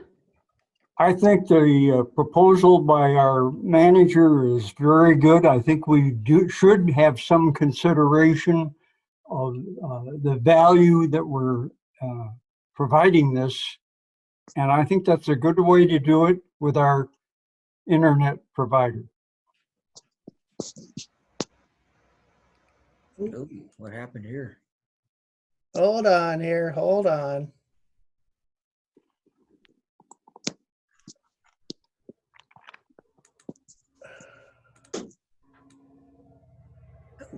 There we are. Not gonna happen now. Okay, Ernie? Just have one question. I'm trying to read through here because we had talked last time a little bit that if we put down that right of way or call it whatever you want, that if that property is sold, that right of way of that is part of the property. What's going to happen there if that fiber optic is in the road? Can someone answer that? Covered in the contract. Paragraph 4 Yep.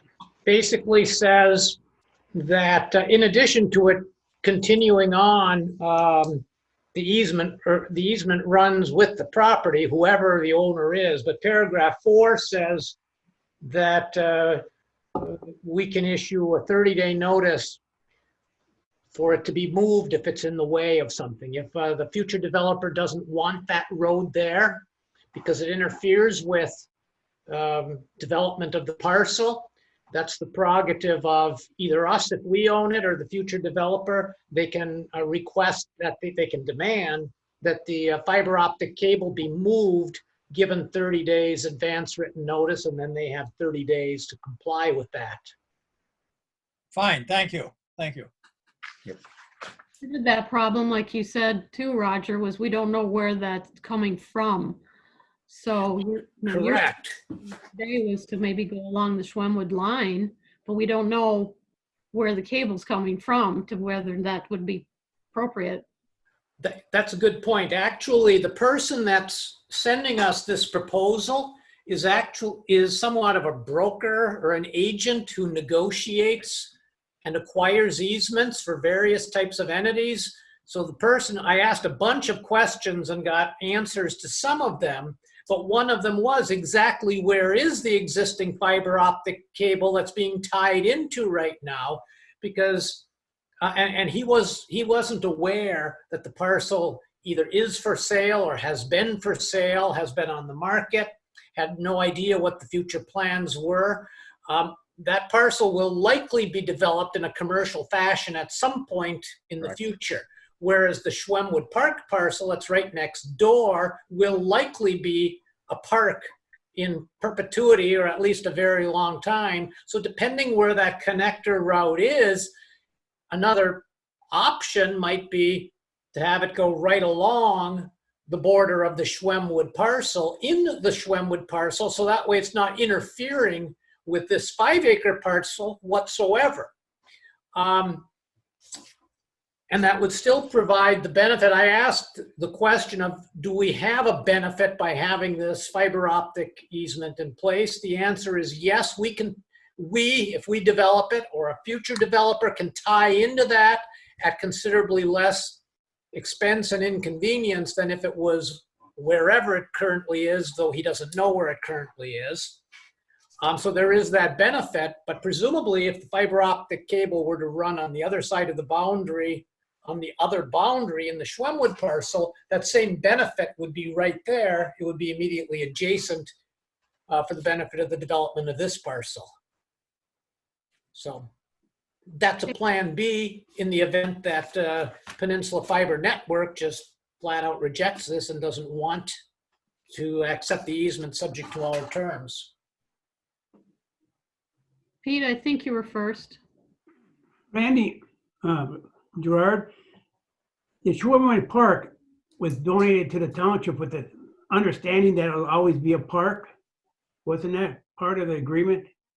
Well, it was sold. It was sold to the township. It wasn't donated. It was sold for a reduced price. It was originally going to be the site of the new township hall. It was what it was originally planned for. I think what you're thinking of is with Lost Creek, the original negotiation with Lost Creek, as part of, and I think Treasurer Johnson might have been on the board at that time. The original agreement for Lost Creek is that part of the agreement to give them payment in lieu of taxes status was they were going to complete the construction of Schwemmwood Park on the township's behalf, which never happened. What a surprise. That's correct. That's correct. Dave, I think you were next. Yeah, just a comment on that easement. Originally, that easement was going to move along the northern boundary of that property. And I think it was a 12-foot easement is what they originally requested. And it was certainly less than 20 feet. And anything up in that area, if it's within 20 feet of that northern boundary, there's no construction can go in there anyway. That's all in the setback. Correct. Yeah, my understanding, and again, I've not talked directly with these folks, but my understanding is that what they were looking for is along the property line between our 5 acres and the Lafayette property. Am I right in that they were requesting a 12-foot easement? That's correct, and that's in paragraph 2. Yes. Yeah, that's well into the setback requirements for any kind of development that goes on in there. Mm-hmm. And then the other condition that plays into that question a little bit is, what if that road is further developed and is graded and paved and becomes a private drive subject to a formal easement?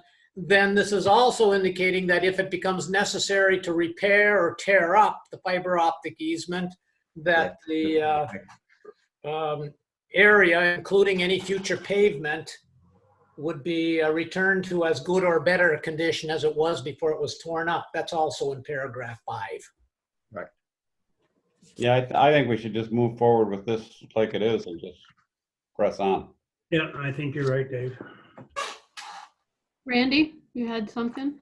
Yeah, I will move this agreement, the proposed agreement, along to send a PFN for their consideration on our terms and conditions.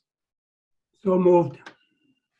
Okay, motion and support. Any other? Ernie? Do you want to include in the motion who's signing it to, Randy? Yeah, the supervisor can sign it. Okay. Though at this point, we're just presenting it to them for the first Correct. time to look at, and they may or may not, it may not ever get signed. It's going to be a subject of some discussion, because they. Well, I guess the intent is we'll send it to them with the way it is, and if they reject it or counter offer, I guess that'll come back at a future date. Correct. We'll need another motion anyway. Okay, anything else? Okay, go ahead, Randy. Okay, clerk retires, yes. Trustee LaRue, Yes. trustee Wiegand, Yes.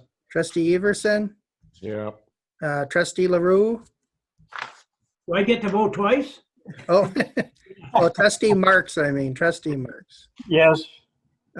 Treasurer Johnson Yes. and Supervisor Durant. Yes. Motion carries 7-0. Okay, thank you for all of that. Public comment? I think we lost our public. We do have Michael. Lisa is still with us. Yep, she is. Reg, did you want to say something? Oh, okay. Okay. Mike, did you have anything? Yes, I did. I tried to forward it to Randy. Actually, can you bring that up on the screen? Sorry I interrupted during the last conversation. Okay. I sent a document to you. You can bring it up on your screen now, Mike. You can show the board. Okay, thank you. Let me see if I can do that. Figure out how this goes. Share. If I can do it, you can do it, Mike. What do we got here? There we go. Okay, I just wanted to remind the board that the night after your last board meeting on May 6th, we had a community workshop, a virtual workshop, and a project that the board supported and we're moving forward on. This was our second meeting, and the presentation, what I'm sharing with you right now are 4 links. Is a video of the actual presentation. It went on for a while because it was kind of delayed due to the bandwidth.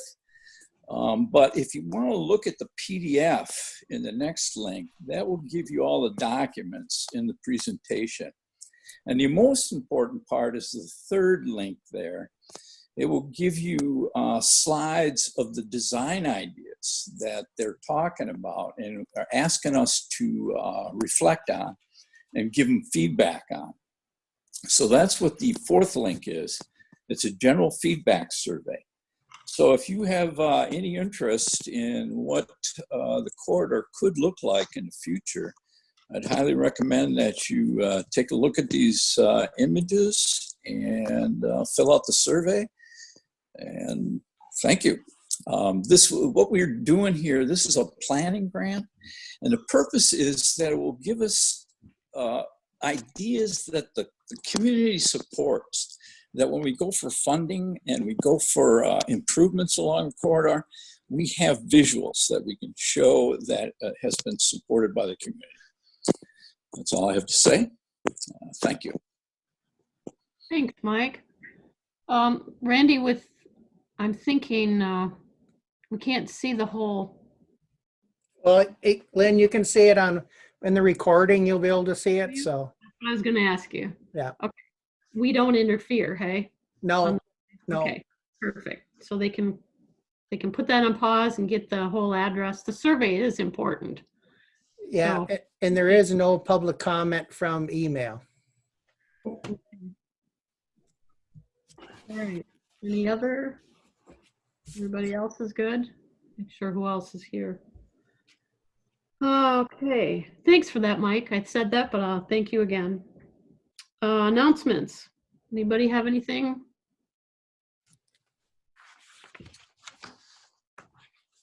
Okay, go ahead, Randy. I've been getting several emails lately. Looks like the state, as of today, is going to email or mail every registered voter in the state an application for mail or vote by mail, I think they're calling it. So you probably will be getting one in the next few weeks. I think we do all the ones on our absentee list are permanent, but the state's going to do the rest. So, don't be surprised if you see an application to vote by mail from the state in the next few weeks. If there's supposedly the courts might intervene, but we don't know quite yet what's going to go on. That came from the Secretary of State as of today. As of now, the elections will be as normal going forward. So I will keep you up to date if things change. It's kind of a rapidly evolving situation, so I will try to keep everyone up to date as it evolves. Politics. So you're saying we need to fill those out even though we might already have a paper Yeah, ballot? it's like a previous absentee. You get an application to vote and you just fill it out and mail it in to us and we'll send you a ballot and then you send it back and your vote counts. Okay. If it's counted, but that doesn't modify the vote on site, does it? It does. Well, if you do that, you can't vote on site. But I mean, it's not in place of coming to a voting site. No. We will Okay. have voting on site still. Okay. I don't know, Pete or Dan, I don't know which one's first. Pete, maybe? My question on the census, what's the deadline for that? The end of the year. Okay, I just want to say the importance of people filling that out. I mean, sometimes we take it kind of lightly, but it's very important for our benefits. I mean, they say 9 questions, 10-year benefit. That's very true, so if you didn't do it, please do it. Yeah, the questions aren't so invasive. I'm glad you mentioned that because that was on my list to mention too. We've been trying to put stuff in the utility billings and make sure everybody understands why they're doing it, why it's important, what it affects. And it is very important to do it. So just take a few minutes and let them know. There's no name attached. They can't trace you. It's federal law. It has to be presented to the president the December 31st, I think. So that's I don't know when they compile it. I can check with Colleen, but anyway, yes, that's what I was going to say too. Thanks. My second comment is, I'm really glad that we got the roads fixed up in our township because they're sure getting used to right now. I mean, with the kids at the bike and the roller blades and stuff like that, and I think they're pretty happy.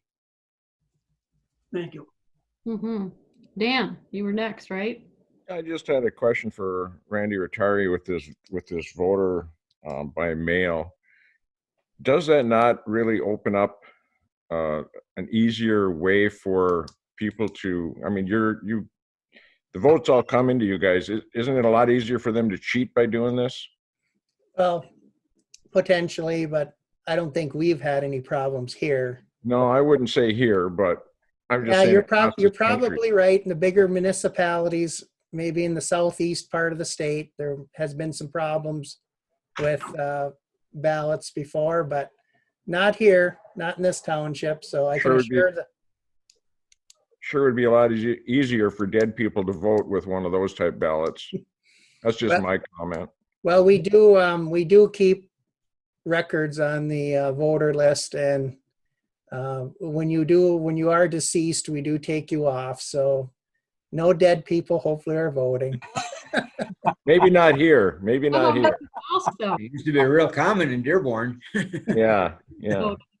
I didn't mention any municipalities. I just said the part of the state. Although I do have to share a funny quick story. We did, the last time we had an election, a gentleman came in to get his absentee ballot, and the state's records had him as deceased. Right.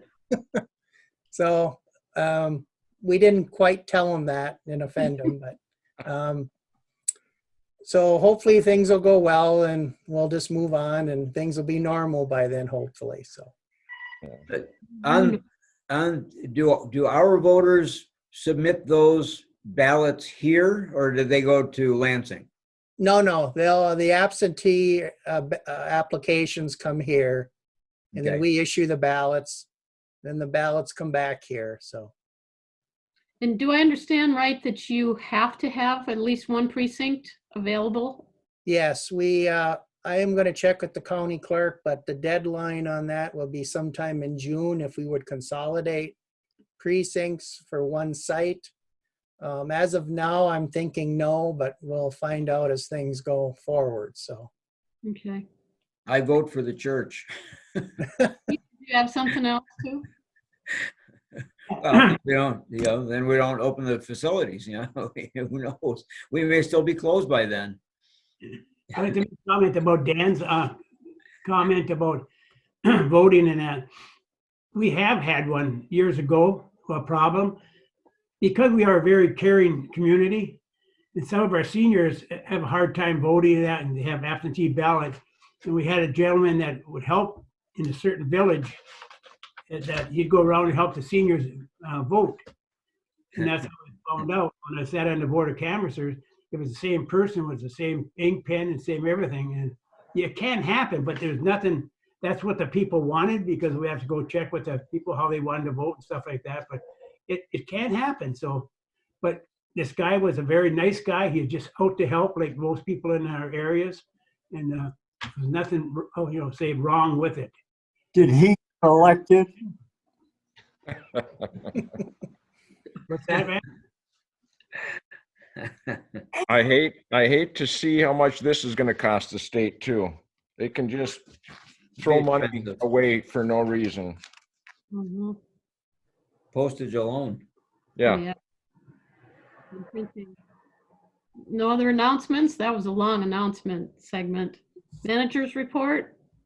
Okay, I will not, most of what I was going to talk about, we already have talked about. So you do have a printed report in front of you, and just to kind of show you the state of flux that we're in, when this was put together last Thursday, we were at Executive Order 2020-77, and we're now at 92 in that short period of time. So we've, as Roger mentioned previously, we've been pretty busy complying with the waterfall of executive orders that have been coming out in terms of evaluating what they mean for not only us, but for our public works operation and fire department. We're pretty easy here because everybody basically is working remote, but our firefighters, keeping them apart, the chief and the assistant chief, keeping them on separate shifts, keeping our service workers separated in separate vehicles and separate pieces of equipment it's taking some coordination.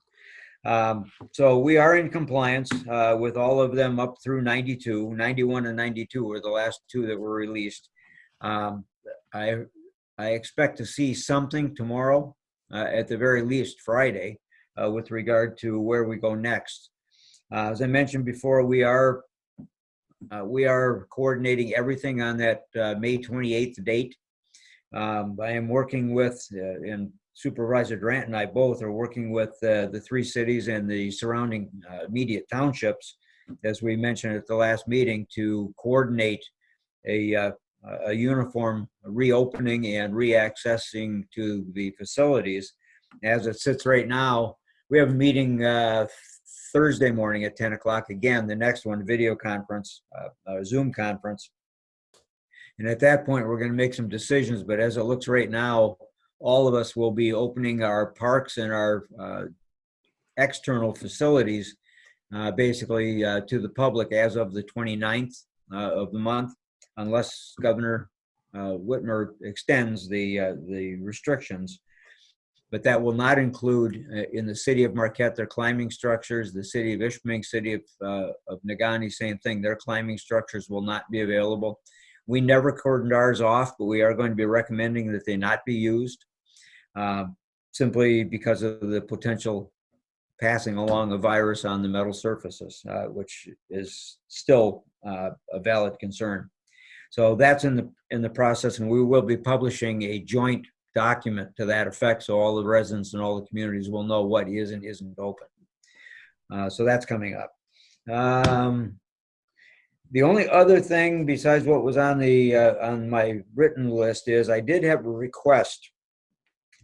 Because of the way we've been working, folks have not been utilizing vacation time. Basically, they're working at home, doing their work at home. So what the request is right now, we talked about it earlier, right now, individuals can carry over 5 vacation days into a succeeding year, and they have to use that by July 1st. So what the request was to ask if the board would consider allowing folks to have the 6 months now, basically, and have to use it by December as opposed to by July, simply because now we're in summer. And hopefully we'll be coming out of the restrictions on COVID and get back to a regular working schedule. So I don't know how the board feels about that. I don't see that that would be an issue. It's 5 days for those that still have that 5-day carryover, to allow them to carry those 5 days an additional 6 months through December, as opposed to July. So I don't know what your feeling is on that. I mean, these are extreme circumstances. Yeah, it would have to be approved time off, and if it can't be approved, they'll be paid in December. I think that's a good idea.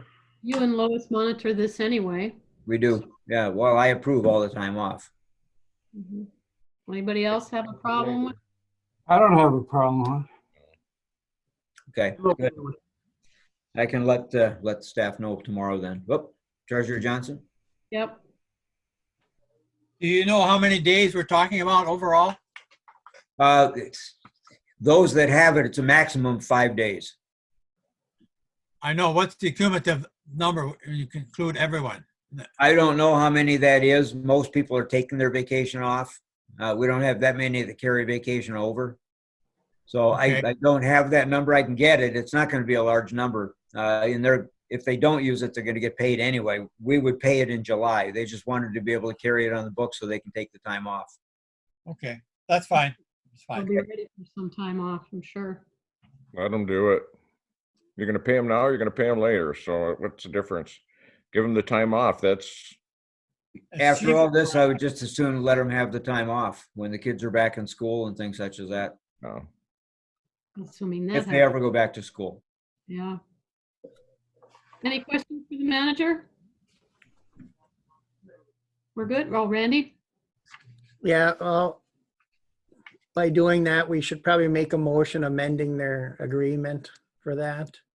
Well, it actually, they're the only thing that we're amending. Their agreement now says that if they don't take it off, they're paid in December for it. All they want to do is they just want to use it. So if you wanted to make a motion, that's fine. But all it is extending the use period from July to December. I would feel like if we have a motion, it'll be recorded and then, you know.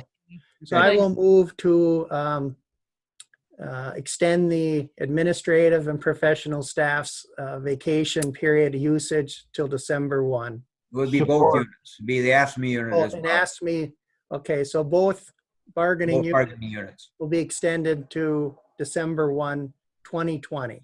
I'll support that. So that's just a one-time year thing, so. Yeah. Okay, December 1st or the 31st? The first, I'd say the 31st because then they're going to be paid for it on the 31st anyway if they don't use it. so 31st will be fine. Is that fine, Dan? Yep. Okay. Anything else? Okay, go ahead, Randy. Clerk Rattari is yes. Trustee Everson? Yes. Trustee LaRue? Yes. Trustee Wiegand? Yeah. Trustee Marks? Yes. Treasurer Johnson? Yes. And Supervisor Durant? Yes. Motion carries 7-0. Anything else, Randy? I have nothing more. And any more questions for him? Okay, we can review all of our motions. We got a bunch. Okay, first motion was to approve the consent agenda as presented. That was carried 7-0. Second motion was to approve the regular agenda as presented, and that was approved 7-0.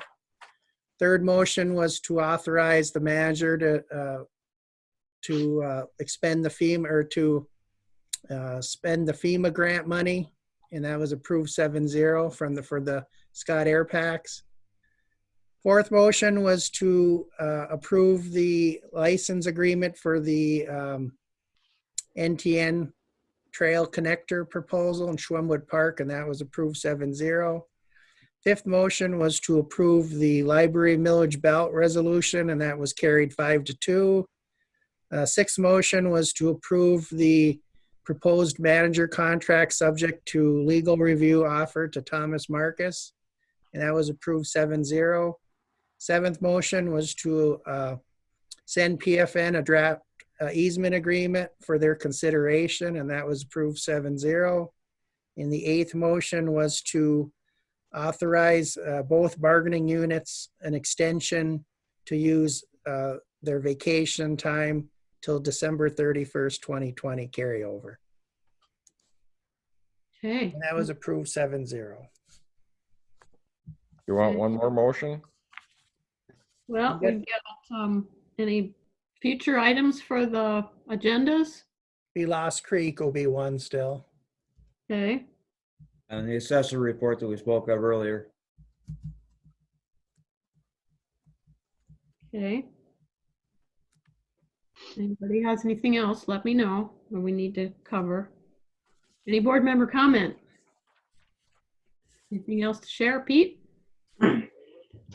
I got a scanner in my house, and sometimes we forget. We see it on TV, people saying thank you for the people who are on the front line and that. I said, we really should say something or do something for our people who are always here.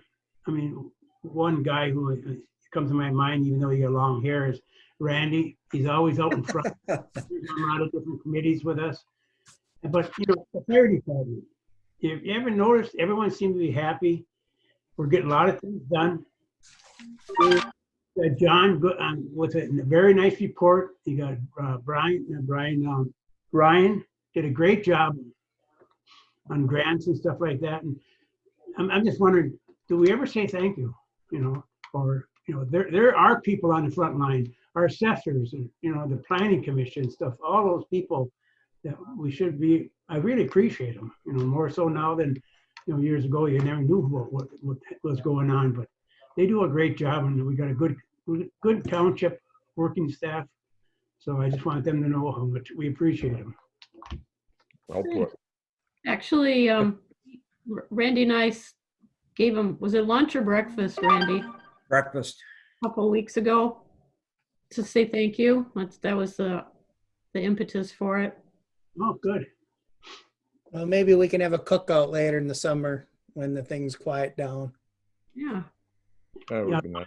Got your mask on and 6 feet away. Huh? Assuming there's still meat. We'll have to have it at the fire department in case it gets out of hand, and they can put the fire out. That is one thing I guess I should mention. We're starting to get complaints about people burning brush and burning leaves in Trowbridge in particular, smoke issues. So just a reminder to the public that the DNR right now has burning restrictions on, and we have an ordinance that does not allow for that kind of burning. The thing I would say, Randy, before you burn anything, just call the fire department and check and make sure. That would be the safest way to do it. Easiest way. Monday through Friday from 8 to 5. Ernie, did you have something? Yeah, on the burning thing, next time we send out the water bills, can we put a short paragraph in there reminding everyone about that? Yeah, we'll be sending those out in about another week and a half, so sure. We can do that. Oh, good idea. Put a picture of a fire or something to get their attention. Andrew's good at that. Put a picture of a citation. There you go. Fire ticket. Anything else? Dan, you want to do your Randy? I'll beat Dan. I will move to adjourn. Good support. Awesome. Okay. Go ahead with your roll call. Okay, Clerk Rotari's yes. Trustee Everson. No. Okay. Trustee Wiegand. You say no when you. Well. Trustee Wiegand. Yes. Trustee Marks. Yes.